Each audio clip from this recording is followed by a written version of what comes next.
शुरू करता हूँ अल्लाह ताला के नाम से, जो बड़ा मेहरबान निहायत रहम वाला है।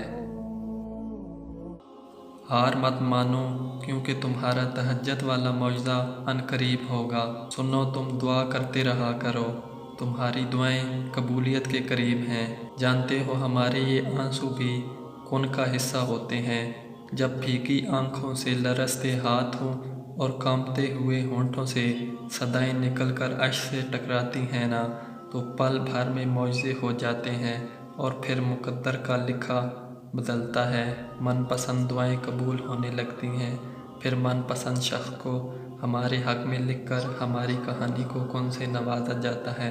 बहुत थक गए हो ना, सब्र करते करते, आंसू बहाते बहाते। हर बार ख्याल आता है ना, अब कुछ नहीं बचा, सब ख़त्म हो गया। अब कौन सी दुआ कबूल होगी, अब भला कौन सा मौइज़ा होगा। और पता है, ये ख्यालात सब्र की आखिरी हद पर ही आते हैं।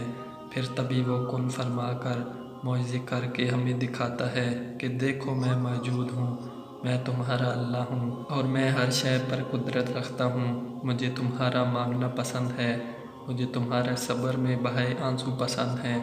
इसीलिए तुम्हें इंतज़ार करवा रहा हूँ। और जान लो कि कबूलियत की देरी अल्लाह की हमसे मोहब्बत भी हो सकती है। अल्लाह के दर पर जाकर ज़ोरों कतार आंसू बहाने के बाद, अपने सारे मसले अल्लाह के सुपुर्द करने के बाद, अपनी सारी गम व तकलीफ़ अल्लाह को बयान करने के बाद, जब हम ख़ुद को हौसला देते हैं कि अल्लाह सब ठीक कर देगा, एक नई उम्मीद के जुगनू के साथ हम जी उठते हैं।